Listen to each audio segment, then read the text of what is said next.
మనతో పాటు రైతులు ఉన్నారు, మాట్లాడే ప్రయత్నం చేద్దాం. చెప్పండి, ఇప్పుడు మీరు ఎంతకాలం నుంచి పోరాటం చేస్తా ఉన్నారో, మీకు ఎన్ని ఎకరాలు ఉంది? 2014 సంవత్సరం నుంచి ఈ ఫార్మాసిటీ అనే ప్రణాళిక మొదలైంది.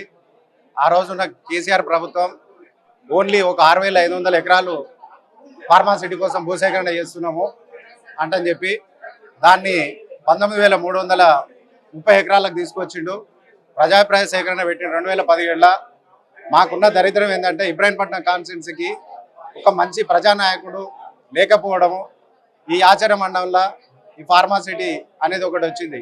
పక్కన కలవకుర్తి ఉన్నది, ఆమన్గల్ ఉన్నది, అటు సైడ్ మంచి నాయకులు ఉన్నారు. అందువల్ల వాళ్ళు అక్కడ వదిలేసి అక్కడ మహేశ్వర మండలంలో సబితా గారు ఉన్నారు, వాళ్ళను మంచి గట్టి నాయకులను వాళ్ళు వదిలేసి మా ఇబ్రాహీంపట్నం ఆచార మండలం మీద పడి మా రైతుల భూములు లాక్కోవడానికి ప్లాన్ చేశారు. ఆ రోజు ప్రజాభిప్రాయ సేకరణ కూడా అక్కడ ఉన్న రైతులతో చేయలే, బయట నుంచి తీసుకొచ్చిన వాళ్ళ టీఆర్ఎస్ పార్టీ లీడర్లతోటి చేసి ప్రజాభిప్రాయ సేకరణ అయిపోయింది. రైతులందరూ ఒప్పుకుంటున్నారు, భూములు ఇస్తున్నారు అని చెప్పేసి అదొక భూమాఫియా తయారు చేసారు. దాని తర్వాత మేము భూములు ఇవ్వమంటని మా విధంగా మేము చట్టసభల్లో కానీ ఎక్కడైనా కూడా మేము పోరాటం చేస్తున్నాం. ఆ పోరాటంలో భాగంగా అప్పుడున్న కాంగ్రెస్ పెద్దలందరూ కూడా మాతో పాటు వచ్చి మీ భూములకు మేము రక్షణ కల్పిస్తాం, మీరు మా ఎంబడి రండి అంటని బట్టి విక్రమార్క, సీతక్క, పోతే మన కోమటిరెడ్డి వెంకటరెడ్డి గారు, అన్వేష్ రెడ్డి, మన జీవన్ రెడ్డి గారు, మల్లెడ్డి రంగారెడ్డి గారు, ఇప్పుడున్న రైతు కమిషన్ చైర్మన్ కోదండరెడ్డి గారు, వీళ్ళందరూ మమ్మల్ని మా అవకాశాన్ని మాతో పాటు వచ్చి వాళ్ళ స్వలాభం పొందిరు కానీ రైతులకు ఎక్కడ కూడా వాళ్ళు న్యాయం చేయలేదు. మేము ఆ రోజు నుంచి ఒకటే అడుగుతున్నాం వీళ్ళను, మేము మీ దగ్గరకు వచ్చినాము, ఆ రోజు ఏమన్నా మా భూములు మాకు కావాలి, మాకు రక్షణ కల్పించండి, మీ సలహా మీ సహకారాలు మాకు కావాలని మేము ఏనాడు రాలేదు. మీరే మా దగ్గరకు వచ్చి మా పొలాలల్లో తిరిగిరు, మీ భూములకు మేము రక్షణ కల్పిస్తామంటని చెప్పారు. కరోనా టైంలో కోమటిరెడ్డి వెంకటరెడ్డి గారికి నేను ఒక చిన్న వాట్సాప్ మెసేజ్ పెట్టిన, అయ్యా మా ఊరికి రండి, మా ఊళ్ళో మా భూసేకరణ జరుగుతున్నది, రైతులకు అన్యాయం జరుగుతుంది, రావాలని అంటే ఒక 1 వీక్లో నాకు ఫోన్ చేసి నేను వస్తున్నా అక్కడికి, మీకు ఏం జరుగుతుందా అంటని చెప్పి మా దగ్గరకు వచ్చి ఈరోజు ఎలక్షన్లో గెలిచినావు, మంత్రి అయినావు, ఇప్పుడు మళ్ళీ అక్కడ ముఖం చాటేసినావు, ఎందుకు, ఎవరి కోసం ఇది చేస్తున్నారు?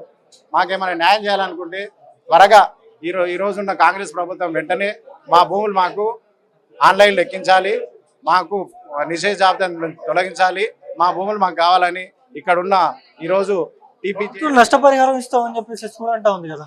నష్టపరిహారం ఇస్తాం, ఏమి ఇస్తాం, ఎందుకోసం ఇస్తున్నాం? మేము ఇప్పుడు భూమి మా భూమి మాకు కావాలంటున్నాం. నాకు భూమి ఉండగా నువ్వెందుకు నష్టపరిహారం ఎందుకు ఇవ్వాలి?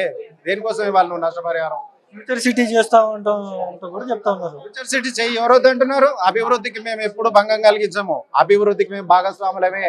మాకేం అభివృద్ధి జరుగుతుంది దీంట్లో? మమ్మల్ని నష్టపోమంటున్నావు, ఓకే, మాకేం అభివృద్ధి జరుగుతుంది? మా ఓట్లతో గెలిచినాం, నీ పాదయాత్రలో కూడా మేము ఉన్నా, ఎక్కడ కలవకుర్తి నుంచున్నా. మల్లెడ్డి రంగారెడ్డి 3 సార్లు ఇబ్రాహీంపట్నం కాన్స్టిట్యున్సీ పోటీ చేస్తే జెండాలు మోసి ఓట్లు వేసి గుద్దిన 3 సార్లు. 3 సార్లలో మాకు చేసింది ఈరోజు ఏం చేసినాం?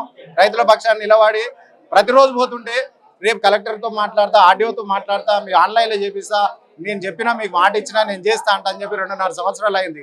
ఇప్పటికి మా ఫార్మాసిటీ మా రైతులను పోతే ముఖం చాటేసుకుంటాడు, ముఖం చిదిరించుకుంటాడు. ఎందుకంతా? ఎప్పటికైనా కూడా మేమైతే మాత్రం భూములు వదులుకునేది లేదు, భూములు ఇచ్చేది లేదు.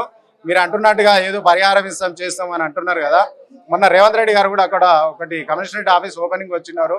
రైతులు మీరు సహకరించాలి, ఇక్కడెక్కడ వేరే వాళ్ళతో పోతే మీరే నష్టపోతారు, న్యాయం మీకు జరగాలంటే మాతో కొన్ని ప్రభుత్వాన్ని సహకరించండి అంటని కోరుతున్నారు. సరే, ఓకే, సహకరిస్తాం. మరి మాకేం సహకరిస్తున్నావు?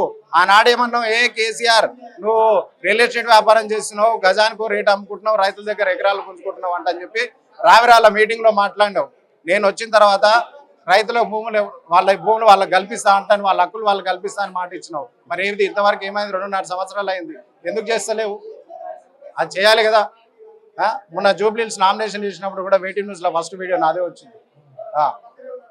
ఇప్పుడు వాళ్ళు ఏమంటున్నారంటే, కొంతమంది ఏమో రైతులు భూములు ఇవ్వడానికి సిద్ధంగా ఉన్నారు, కొంతమంది సిద్ధంగా లేరు, కావాలని కొంతమంది రైతులు ఇది చేస్తున్నారు తప్పించి అసలు ఫ్యూచర్ సిటీకి ఎటువంటి ప్రాబ్లం లేదంటూ కూడా మాట్లాడుతూ ఉన్నారు. ఏ రైతు సిద్ధంగా ఉన్నాడు? మొఖాబిలిపి నానక్ నగర్ గ్రామ పంచాయతీ దగ్గర కూర్చుందాం, మేడిపల్లి గ్రామ పంచాయతీ దగ్గర కూర్చుందాం, కుర్మిత గ్రామ పంచాయతీ దగ్గర కూర్చుందాం, తాట్పర్తి గ్రామ పంచాయతీ దగ్గర కూర్చుందాం. ఏ రైతు నీకు ఇచ్చే డబ్బులతోటి సిద్ధంగా ఉన్నాడో ఆ రైతుని మేము ఏమొద్దాను. ఎందుకంటే ఆయనకు ఆపద ఉంటుంది, ఇంట్లో బిడ్డ పెళ్లికి ఉంది, పోరాడు ఇంజనీరింగ్ చేసుకోవాలనుకుంటాడు, ఏదైనా హెల్త్ ప్రాబ్లమ్స్ ఉంటాయి, ఆ విధంగా ఎవరన్నా ఇస్తా అంటుండొచ్చు, నయాన భయానికి ఏదైనా ఇబ్బంది పడి. కానీ ఏ రైతు సుముఖంగా సంతోషంగా రైతు భూమి ఇవ్వడానికి ఎవరు లేరు. భయభ్రాంతులకు మీరు గురి చేస్తున్నారు. మీరు ఇవ్వకపోతే మేము ఎలాగైనా గుంజుకుంటాము అన్న భయంతో అలా రైతులు మీ దగ్గరకు వస్తున్నారు. ఏమో ఒక రైతు వస్తుండొచ్చు, కాదంటలేము. కానీ అది మీరు అలసిగా చేసుకొని రైతులు ఇస్తున్నారు, వీళ్ళని కావాలని వీళ్ళని రెచ్చగొడుతున్నారు అనేది మాత్రం తప్పు, 100% అది తప్పు. చెప్పండి, మీకు ఎన్ని ఎకరాలు ఉందండి సుమారు? నాకు 5 ఎకరాలు ఉంది. అంటే ఎకరం వాల్యూ ఎంత ఉంటుంది అసలు? ఎకరం వాల్యూ ఎంత ఉంటుంది? ఎకరం వేలు ఉంటుంది, ₹1 కోటి ఉంటుంది. అవును. ప్రభుత్వం నష్టపరిహారం ఎంత ఇస్తా ఉంటుంది? నష్టపరిహారం 20, 30 అంటుంది. ఆ 30 లక్షలు పెట్టిన ఎకరా అర్ధ ఎకరా కూడా రాదు. ఎంజాల్లో ఒక ప్లాట్ కూడా 200 ప్లాట్ కూడా రాదు నా భూమి అమ్మితే. అలాంటి భూమి మేము ఎందుకు ఇవ్వాలి? దౌర్జన్యంగా భూ సర్వే చేసి మా భూములు గుంజుకొని ఇస్తున్నావు. ఏం చేస్తావు? ఏ కంపెనీలు తెస్తావు? ఎవరికి లాభం అది? మీ రియల్ ఎస్టేట్ వ్యాపారులకు నడుస్తుంది, మాకేం నడుస్తుంది? ఇలా నేను ఓట్లకి ముందు బీఆర్ఎస్ పార్టీ అధికారంలో ఉన్నప్పుడు ఇదే కాంగ్రెస్ పార్టీ నాయకులు వచ్చి అన్నారు కదా, మరి పోయి కలిసి రావాలని. ఆయన టీఆర్ఎస్ గవర్నమెంట్ ఉన్నప్పుడు కాంగ్రెస్ చెప్పిన మాట ఏంటంటే, మేము ఈ 3 రోజుల్లో మేము వస్తే మేము ఫార్మాసిటీ రద్దు చేస్తామన్నారు.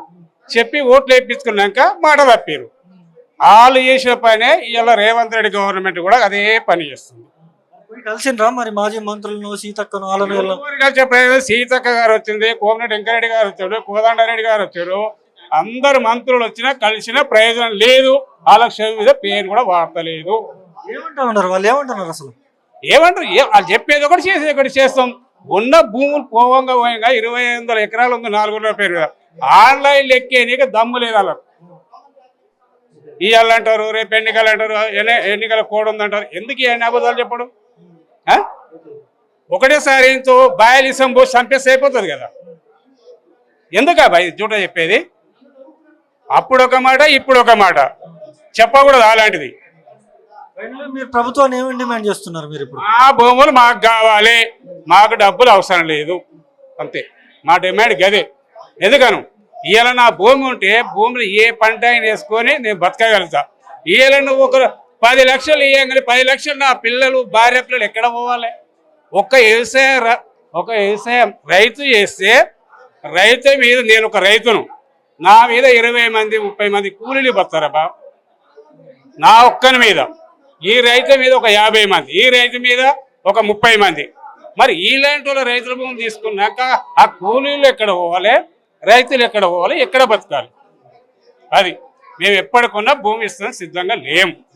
మా పోరాటమే ఎజెండా. అది చూస్తున్నాం కదా, ఖచ్చితంగా కూడా రైతులంతా కూడా మేము మా భూములు ఇచ్చేది లేదు, అవసరమైతే ఈ కాంగ్రెస్ ప్రభుత్వం గద్దెలు కులుస్తామంటూ కూడా వాళ్ళు ధీమా వ్యక్తం చేస్తున్న పరిస్థితి కూడా ఉంది. ఖచ్చితంగా కూడా ఈ ప్రభుత్వాన్ని గద్దె దింపే వరకు మేము నిద్రపోం, ఏం చేయాలో చేస్తామంటూ కూడా వీళ్ళకి చెప్తున్న పరిస్థితి అయితే ఉంది. ఇది ఇక్కడ ఉన్న పరిస్థితి. కెమెరా పర్సన్ శశితో సన్నీ, మైక్ టీవీ, హైదరాబాద్.